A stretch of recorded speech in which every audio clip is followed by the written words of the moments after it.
সরকার পতনের আন্দোলনে একমাত্র ছেলেকে হারিয়ে দিশেহারা মা বাবা, পরিবারের সবাই শোকে পাথর। ময়মনসিংহের ঈশ্বরগঞ্জ থেকে এইচএসসি পরীক্ষার্থী সুহার্দ ঢাকা এসেছিলেন মার সাথে দেখা করতে। খালাতো ভাইয়ের সাথে আন্দোলনে যোগ দিলে সেখানে মাথায় গুলি লাগে তার। এরপর আর ফেরা হয়নি মায়ের কোলে। এইচএসসি পরীক্ষার্থী ছিলেন শেখ শাহরিয়ার বিন মতিন সুহার্দ। পরীক্ষা চলাকালীন বন্ধে ময়মনসিংহের ঈশ্বরগঞ্জ থেকে ঢাকায় মার কাছে বেড়াতে এসেছিলেন। 18 জুলাই বিকেল 5টায় বিশ্ববিদ্যালয় পড়ুয়া খালাতো ভাইয়ের সাথে বৈষম্য বিরোধী ছাত্র আন্দোলনে যোগ দিলে হঠাৎই একটি গুলি ডান চোখের পাশ দিয়ে মাথায় ঢুকে যায়।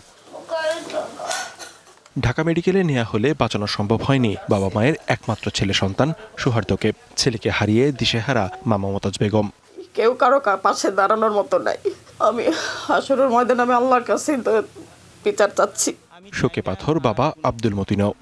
আমি চাই না এই দেশে আর কোনো মা বাপ তার বুকের সন্তান যে এভাবে কেড়ে নেওক, এটা আমি চাই না। সুহার্দের অকাল মৃত্যু মেনে নিতে পারছে না স্বজনরাও। পরীক্ষা তো দিলই, পরীক্ষা দিলে রেজাল্ট বাড়িল, সে তো নেই। আমাদের সংসারে বাতিল ছিল, সে এক প্রদীপ নিভে গেছে। বেদনার হাহাকারের মধ্যে আছি। আমাদের একমাত্র ছেলে বাড়িটা এরকম শূন্য করে চলে গেছে। নিহতের পরিবারের দাবি হত্যাকাণ্ডের বিচার করতে হবে। DBC news desk.